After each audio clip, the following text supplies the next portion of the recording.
I'm Joanne from the Full Spectrum Centre Limited, an award-winning wellness and vocational training centre, and you're listening to the Full Spectrum Wellness podcast.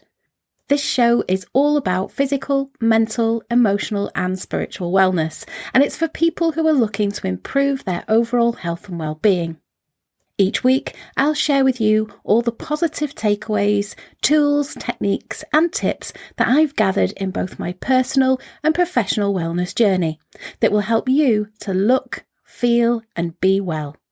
With a dose of motivation and meditation to keep you going, I'll be joined by a few friends who will be sharing their insights along the way too.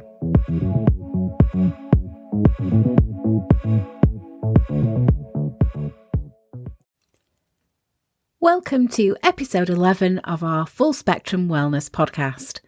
I'm so happy and excited to be back here with you for our 11th episode. And this week's episode is very special to me because I get to chat to a wonderful friend and fellow female entrepreneur, Ria Meera Munshi. Ria has been on an incredible journey, and it's been my honour to be part of that journey and watch her blossom and grow into her true potential. She is a multi-award winning, talented dancer, celebrity choreographer, model, actor, presenter, playwright, director, speaker and businesswoman who has successfully made her mark in the cultural industry, including a Bollywood Guinness World Record. Today, she shares a little about this journey and the lessons she's learned to inspire you to live a healthier, happier and more balanced lifestyle.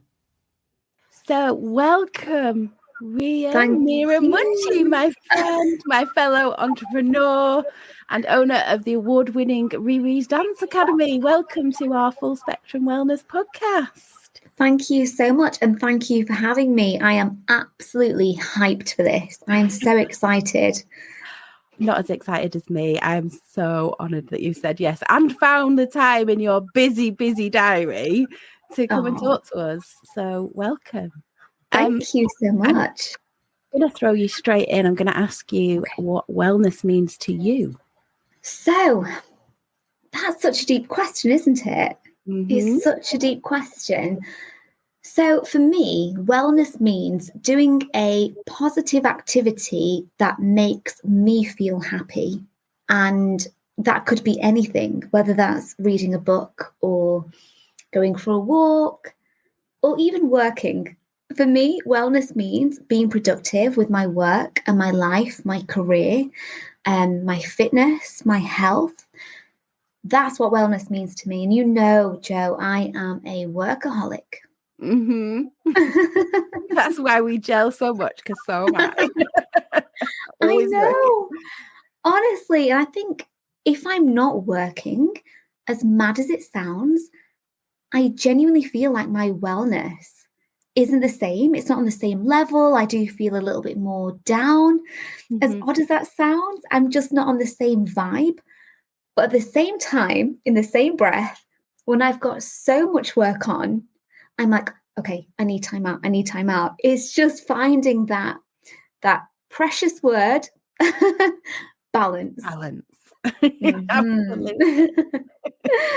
So I'm guessing that what you're passionate about in life is your work. Oh my gosh, absolutely. Tell us about your work. Tell us about your passion.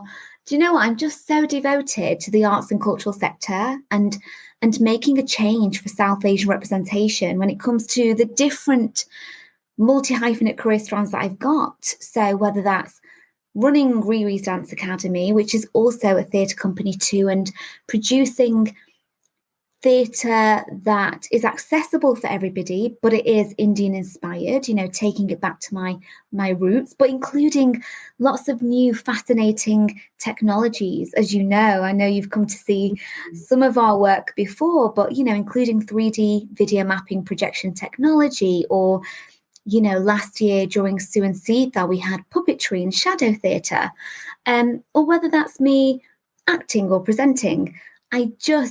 I'm so in love with my work. And I think for a normal person who isn't so passionate about their work, they may just think I'm absolutely bonkers. Mhm. So I'm really interested. When did you first become interested in the performing arts? So it's been in my blood ever since I was born. My mum put me into Bharatanatyam, Indian classical dance classes when I was 5 years old. Wow. But as you know, my dad used to be a Bollywood film director. So I honestly believe it's just always been in my blood. I've just always had this absolute passion and dedication to wanting to be on stage and wanting to be on camera or present something. It's just been this urge of mine ever since I've been little. So yeah, a very young age, Jo, very young. Did you ever go on set with him on the Bollywood movies? I didn't actually, but I know when there was a Bollywood film filming here in the UK, I think it was Scotland, and I was so little. I must have been about 5 or 6. And my parents took me on set. Wow. And I actually remember seeing the actors. There was a girl and a guy, and the girl had sunglasses on, and she was kind of stood up in the car. It was like an open top car. It was beautiful. And that was my first experience of being on set and seeing the lights, the camera, the action in action. And it was amazing. And even at that time, I was questioning things. But it was so fascinating for me. But I never actually thought that I would be living that life I wanted to. And I was, performing from such a young age in terms of dance and, going all around the UK and performing and having my parents watch, Wow. But yeah, it's very much a dream come true. And I think that's why I work all the time, because I just love it so much. And I know you can relate because I know how much you love your work too. Absolutely. It's not, I always tell my clients, it's not a job. Yeah. I get paid to live my passion and do my hobby. It's like So I wouldn't want to be doing anything else. Honestly, it's about finding that balance so that you're not pushing yourself past that limit where it becomes unhealthy. But like I say, it's not a job for me, and I know you feel exactly the same. I do, because I think there's a very fine line between work and play when it comes to a career that you're so passionate about. So for me, I struggle to find that line. And I'm always just erasing that line because this is so much fun. So I'm just going to carry on working and working because this isn't work. Yeah. And then sometimes I reach that level of, okay, this is now becoming a little bit stressful and it is becoming like work. What can I do to reverse this? Yeah. But Sunday night, Jo, I was so excited for this week. I couldn't sleep. I was that excited for my work this week. I mean, So you started off with the Bollywood dancing, and obviously you then formed Riri's Dance Academy, which I was so lucky to have been there from the beginning. We had so much fun being involved in that. I loved watching you grow and blossom, and you actually won a Guinness World Record. So tell us about that. I did, but I've got to say, before we talk about the Bollywood Guinness World Record, I must say thank you to you, because Riri's Dance Academy has been open for almost 12 years. Is it 12 years? It is. I feel 12 really years. old now. Me too. When you founded that academy. But you know what, Jo? You were probably one of my biggest supporters, even at that time. I mean, you helped me with so much. And I remember 12 years ago, we spent a lot of time together. So you really inspired me and helped me with Riri's Dance Academy. But I remember the times we were spending together, I would watch you work, and I knew from then that you had your fingers in so many different pies. And actually, that's just how my life has turned out. And I always see you as my inspiration for that, a multi-hyphenate female in business. Like, wow, in a sector that is not conventional. They are difficult sectors and industries. Yeah. So I must say thank you to you, because you helped me so much to establish the academy and to support me. You encouraged me, you gave me confidence.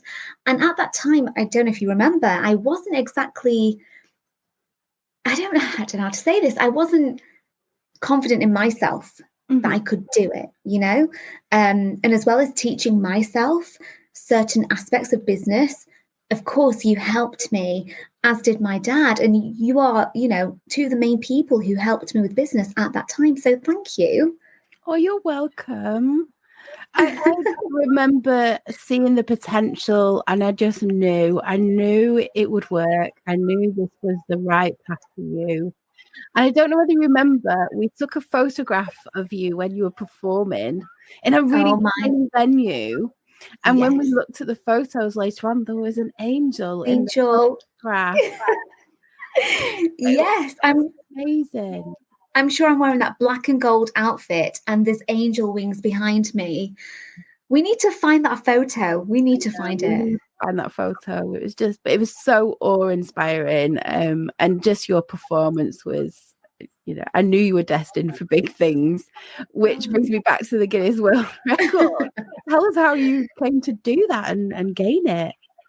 So literally, I opened up the academy. I think it was it March or April 2011?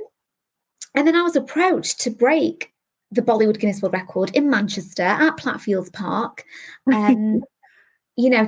to co-present it live on stage, to choreograph the routine, to have my dancers on stage with me and teach, a field full of non-dancers. So yes, I broke it for the most people dancing to a Bollywood song simultaneously.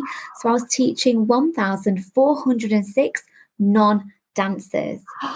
All at the same time. All at the same time. And we were really lucky because the event was sponsored by Rubicon. And they donated £5 to charity for every person who participated. So it was a lovely, charity dance. Wow. Thing to be part of. And yeah, I think it got taken from me literally that year in India, which of course they've got, unlimited space and people. So I'm going to fight for it, Jo. I'm going to get it back. Let's do more. So what is the current record? I've not even checked, to be honest. I should really look into it. Let's find out, and let's just aim to get Manchester together, Bollywood. And then, of course, you were projected on the side of Debenhams. I was. Which was amazing. Were you there? You were there, weren't you, for that? You're watching that live. Yeah. So that was through 3D video mapping projection technology, actually in 2014. And, we loved that concept of technology so much, Indian dance and 3D technology coming together is such a beautiful form of innovation, that we brought this technology forward into our first theatre tour called Thunderstruck. It was great. It was so much fun. Oh, that should be touring all over the world. It's just an amazing production. Oh, it was fun, and it was our first one. So for me personally, it's a big learning experience, and I think that's the same with me every day. I'm learning so much about so many different aspects of life, of people that I connect with, of myself, and that's a really beautiful thing that I'm slowly understanding and being mindful of. But it's difficult to be mindful all the time, isn't it? But I do try to take a minute to be grateful and remember all of these beautiful projects that I've been so lucky to be part of. Absolutely. You've done so much. And so, of course, then the dancing progressed. You then moved into acting, and you sort of, as you said, multi-level, multi-talented. So how did that transition happen from the dance to acting? So my degree is in performing arts from Salford University. And so I've always done acting. I've always had an agent to assist me get those auditions and castings. But as you know, acting is such a competitive industry. And I've actually limited myself because I'm not passionate about acting in theatre. I like to now write for theatre, direct for theatre, and produce theatre. But I'm not passionate about acting on stage. I'll dance and dance and dance. So television is more my thing when it comes to acting. And, that is a career strand of mine where I just had to keep trying. And there's so much rejection. Well, I was going to ask you, how do you deal with that rejection? I think it used to affect me quite a lot when I was younger. And I think with maturity and with more days passing and learning more about yourself and going through certain experiences, you naturally just become a little bit tougher. And, there are, of course, certain film and TV auditions that come through. You're like, oh my God, I want this. I really, really want this. And you are a little bit just disheartened if it doesn't happen. Yeah. But I try to not let it get to my heart too much. I think back in the day, it would really affect me and it would knock my confidence. Mm-hmm. But now I try to be my biggest cheerleader. And that is also one of the most challenging things to do on a day-to-day basis when you're not feeling well or you've got that ever-growing list of things to do. Mm-hmm. And I tell myself, you're Superwoman, you can do it. And then I realize after working 18 hours, I'm not a robot. But the acting is something which I massively enjoy. And I just kind of go with the flow with it, Yeah. If an audition happens, if I get one through, great, I'll do my best. I'll go above and beyond to do what I can to get that role. But if it doesn't, then I'm like, it's okay because God and the universe has a bigger plan for me. I just don't know what it is yet. Absolutely. I have quite a few clients that are in the acting, in the performing arts industry, and all of the actors tell me that when they are open-minded like that and they are spiritual in their beliefs and they believe in the law of attraction, they talk about the fact that if they don't get a particular part, it's because had they got that part, another one came along and they wouldn't have been able to do it because they would have been contracted to that job. So they very much see it as a one door closing, but that's because another one is going to open. And that's exactly what you've just described. Absolutely. And, not just in terms of acting or opportunities, but in terms of basic things, day-to-day things like travel. For example, yesterday I was in Trafford filming for a presenting job. And my dad said to me, oh, how was the motorway? I'm not good with roads, so I'm not going to even try and remember what M60 or M67. I have no idea. But my dad was like, how was the motorway? I was like, no, actually, the sat-nav took me through the Bank Union Way, not the motorway. And I was like, I was really happy with that. And then he said something to me along the lines of either the motorway was closed or someone had an accident. There were lots of delays. Yep. And at that point, I was like, that is so weird because my sat-nav brought me back on the motorway. However, taking me there, it wasn't. And that has happened to me, Jo, so much, so much. And I'm just like, I try to take the door closing, another door opening, phrase into all areas of my life, not just career, because I think when you start to notice it and recognize it and acknowledge it, you start to see it more and more, and you actually start to trust both the universe and yourself with your decisions. Yeah, well, there's synchronicities, aren't there? And if you notice and acknowledge that synchronicity, you start to have more of them. And that's basically how the law of attraction works. So, Jo, I'm getting synchronicities by the second at the moment. And I literally, before this conversation, said to my mum, the universe and God has planned my life so, like, to the minute, to the second, in so much sync that even I'm becoming shocked with certain things and correlations, connections, and synchronicities between all different aspects of my career strands, but also within my life. I'm like, huh? Really? Okay, you did that well. Thank you, angels. Absolutely. And that goes back to what you said earlier about being grateful and having that attitude of gratitude. The more you are grateful for what you have, the more you will attract. Yeah. And to remember, it's hard to be grateful when things are going well, but also when things aren't going as well as you'd like, because you're in that situation where you are a little bit down. Of course, naturally, that's going to happen to anybody. But when things are going well, it's so easy to just get so engrossed with being in the flow of happiness and, our perceptions, whatever anyone's perception is of success, that we often forget to be grateful. And I'm trying to bring that forward so much, so it's at the forefront of my mind. And, just say thank you as much as I can, whether it's out loud or in my mind or looking up at the stars and just remembering that we are all so small in this world, and actually everything that we go through, regardless of how big it feels to us, is so actually insignificant. Yeah.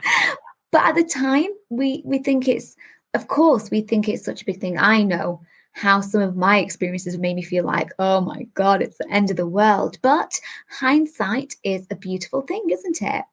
It is. And we have to remind ourselves that everything is temporary. So when we're going through those dips and the downtimes, they don't last forever. And I think when you, like you say, when we're having the successes and we're in that flow, sometimes it's hard to not take that for granted. Yeah. You've got to Yeah. find, again, it's about balance, isn't it? And just finding that balance. Yeah. Yeah. Yeah. And you can never say thank you enough, can you, Jo? You can never be too grateful. What's been your favorite TV role? Oh my gosh. Oh, Dr. Chaterjee on Coronation Street. I was going to say, is the role that me and your mum for years have been like, she's got to get it. She's got to get it. She's got to get it. I know. And now it's happening, and it's happened. And it's just so surreal and beautifully surreal because, it's been a dream, not just of mine, but of so many people around me, like yours and my mum's and, my nannies, my dad's, my granddad, who's no longer here. So it's really beautiful that I'm able to fulfill a lot of people's dreams, I think. Those who've got lots of love and good intentions for me, they know how much this meant to me. So definitely my favorite role. Definitely. So for those listeners that don't know who Dr. Chaterjee is, just tell them what show that's on. So Dr. Chaterjee is on Coronation Street. Yay! I can see Jo smiling there. I watched that episode. I was so proud of you. It's just, I know that's been your dream. And like I said, it's been all your family. And I feel like part of your family. It was something that we've wanted for you for so long. And to see you on that screen was just amazing. So well done you. And let's hope we see her again very soon. Hopefully. But Jo, when it comes to dreams change, don't they? As we go on through life, we achieve something and then another dream accidentally pops up and then we fulfill one that we didn't even know we had on the list. So what's your next dream then? You've achieved that dream of getting a part on Corrie. So what's the next dream? The next dream would... Okay, I've got a few. How long do we have?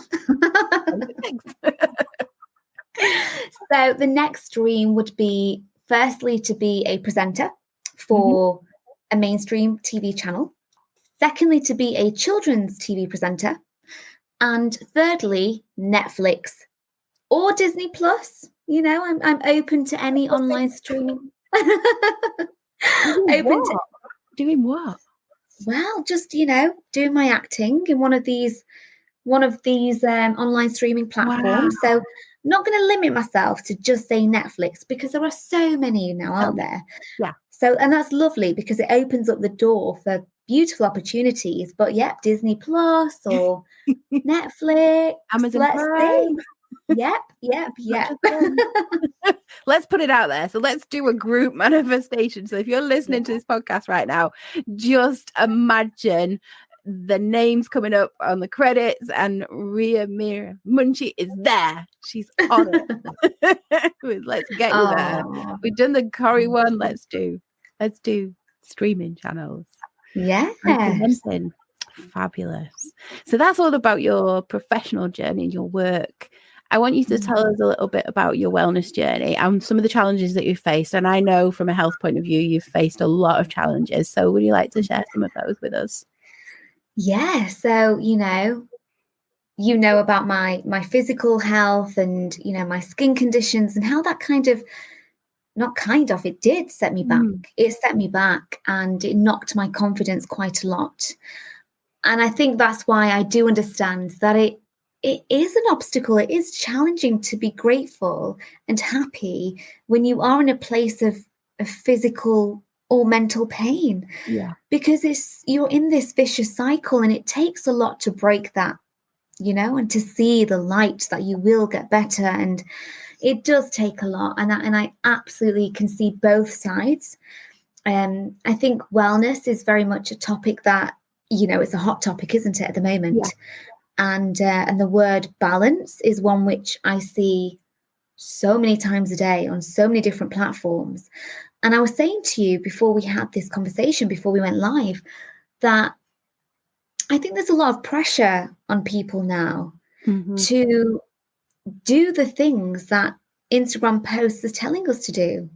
You will be successful if you wake up at 5 a.m. and if you drink X amount of water and if you read 10 books a week. And I tried to do that. I tried to follow that, so-called formula. Yeah. And for me, it made me more stressed out, on a different pool. And it was one of more pressure and stress. So I had to quickly swim out of that and realize that a set formula doesn't necessarily work for everyone. And you know what? That's okay. Yeah. That's okay. It took me a long time to accept that that's okay, because I thought, hold on, if it's worked for all of these successful people, the top 10 successful billionaires in the world, obviously it's going to work for me. However, I had to take a step back and say, my circumstances are so different to theirs, Maybe I didn't sleep well that night, or I was on set for 12 hours the night before, or I was rehearsing for a theatre production for 18 hours. Everyone's circumstances and lifestyles are different. So to try and conform into what an Instagram post or a YouTube video tells us, and I did try this for so long, it really set me back. And if I couldn't wake up early one day or didn't do my meditation, I am an absolute perfectionist. I was like, oh my God, I feel terrible. I ruined my flow. What am I going to do? And I'd disalign myself. I felt like I was almost moving my own chakras around because I was almost self-inflicting this pressure. And it wasn't healthy for me, Jo. It really wasn't. No. And wellness this is why I ask everybody what wellness means to them, because it's a very personal journey, and what one size doesn't fit all. So what works for one person doesn't work for another. So it's finding the things that do work for you and then sticking with them, rather than, like you say, putting yourself under pressure to meet those criteria, to follow that advice when that's not right for you. So and being okay with that, accepting it and learning that just because somebody that wakes up at 4 o'clock in the morning, does their affirmations, does their meditation, their yoga, their exercise, and who has already drank 2 liters of water and cooked for the day before 6 o'clock, that doesn't mean that you have to, and it doesn't mean that you're behind, and it does not mean that you're not going to be successful either. Absolutely. Whatever success means to you. Absolutely. So what are some of the biggest challenges that you've faced that you think have held you back, that you've had to overcome? So I most definitely my health, and I had to do a lot of self-healing and dipping into different strands of wellness and do what worked for me. Like I just said, another challenge was the pressure of what social media and all these experts tell us to do. Those would be my two main ones, really. And also, actually, no, there's one more. Sticking to a routine. Oh, and yeah. Okay. Why has that been a challenge? Like I said, because sometimes if I've not slept well, or a deadline's come up for a new self-tape, or something else has happened, I have to prioritize. I never prioritize sleep, let's be honest. But I have to prioritize work, or maybe go and see my nanny, or, so it's hard for me to stick to that routine of, waking up at a certain time and doing X, Y, and Z. Sometimes I have to leave X, Y, and Z and be okay if I can only do those 3 letters the week after, Yeah. Okay. So do you try and have a daily self-care routine and then kind of adapt it depending on what's coming in work-wise? Yes. So it changes daily. It kind of has to. And it's been a big thing for me to deal with and accept, because a lot of people say you must have a routine. you must have this and you must have that. But I've chosen a career that is so flexible, you know, and you have to be flexible, but disciplined at the same time, you know, and those go hand in hand. And there's a lot of accepting you've got to do. So not having a routine actually helps me more than having one. Yeah. And when I'm in a routine, for example, you know, if I'm doing TV work or traveling to Hollyoaks for work, obviously we get into that flow of a routine. I'm more than happy to, you know, break that flow once it's stopped and I'm moving on to the next project. I have to be quite adaptable now. I do. And it's taken me time to learn because it's a skill. But now but now I'm just feeling so free and I'm like, yeah, you know, let's just see what happens and not to put pressure on myself. Yeah. And again, it comes down to that balance, doesn't it? So because you have to be so flexible and adapt to different situations, how do you find that balance between work and home life? So if I've worked for, let's say, 12 hours, I'm not afraid to continue working if I have to and I want to. And I sometimes do reach a point where I'm like, oh, do you know what? Yeah, I do need a couple of hours off. And I'll just allow myself that time. Or I'll just say, okay, I need to book a massage like right now. And trying to take time out that's not necessarily related to a health appointment, like going to the doctors. You know, if you've got an appointment booked, you have to go.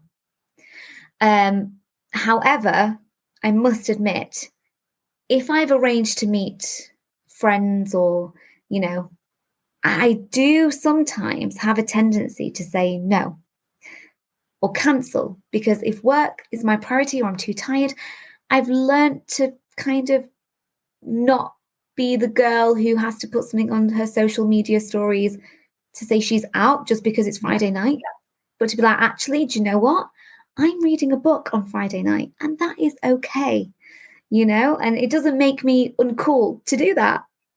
You might consider me geeky and I don't care because I am a geek. I am, and I love it, right? But back in the day, even a few years ago, I would have put a lot of pressure on myself to be out just for the sake of being out.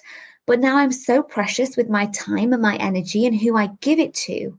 And that's both in relation to work and projects, what I choose to take on, and also who I choose to see in my own time. And it is a handful of people now, Jo. It really is. Yeah, and if we go back to what you said about trying to follow the advice that you see on these Instagram posts, a lot of the advice we give you about self-care is spending time with friends and having that. We're social creatures, so having engagement with other humans is important to our health, but it's doing it at the right time for the right reasons and not feeling under pressure to say yes and agreeing to go and meet them if that's really not what is in your best interest at that moment in time.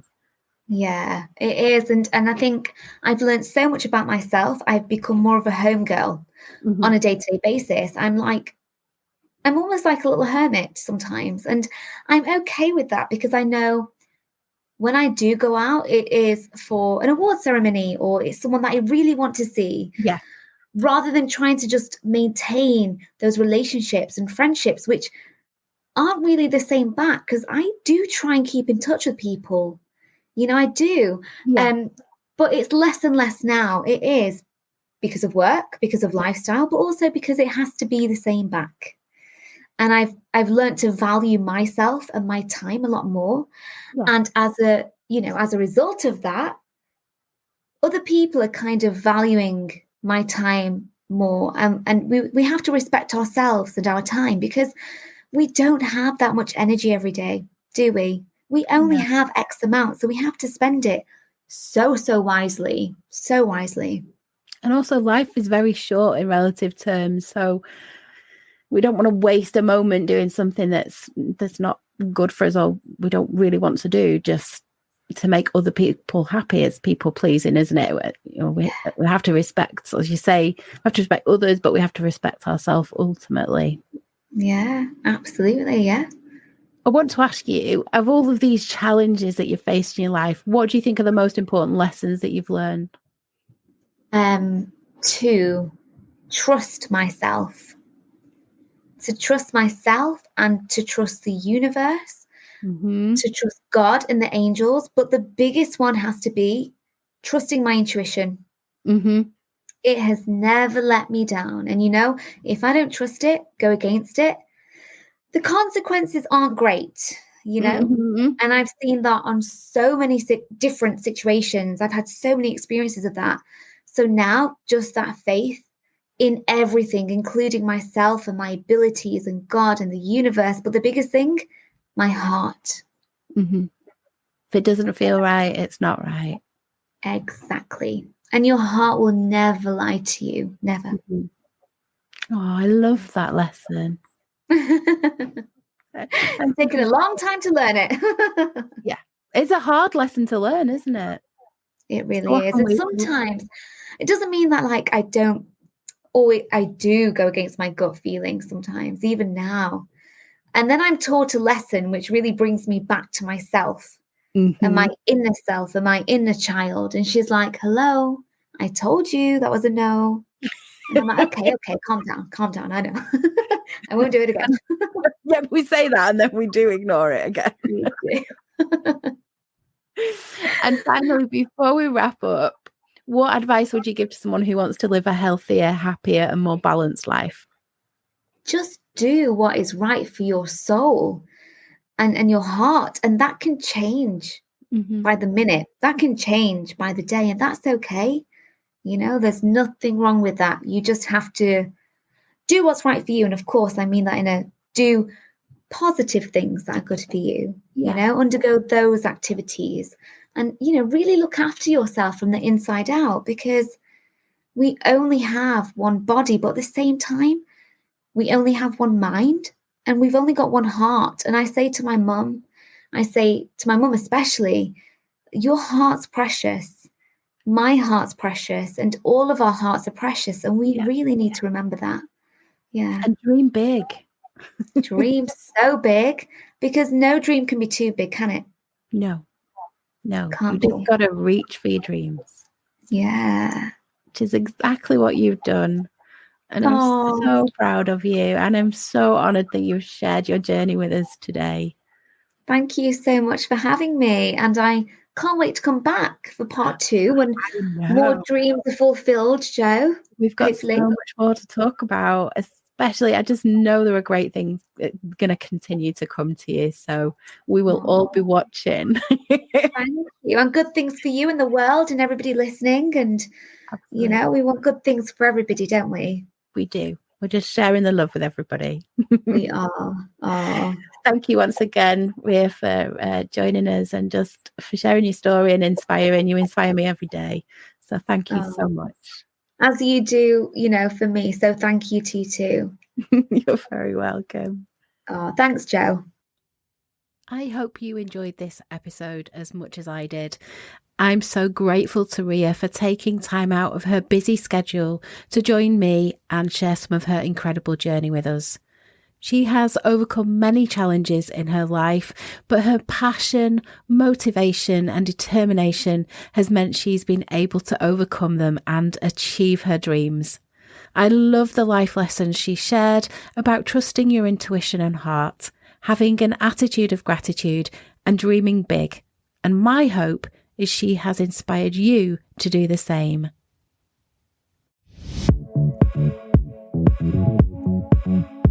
Thanks for listening to this week's episode. I hope you found the discussion and the tips covered really helpful. Don't forget to subscribe, and if you enjoyed this episode, please do leave a rating and a review and share it with your friends and family. Pop along to our website at thefullspectrumcentrelimited.com and join our self-care and wellness newsletter club. You'll receive our free 55-page printable self-care guide and workbook. Well, that's all for this episode, but I really look forward to seeing you next week. Take care and bye for now.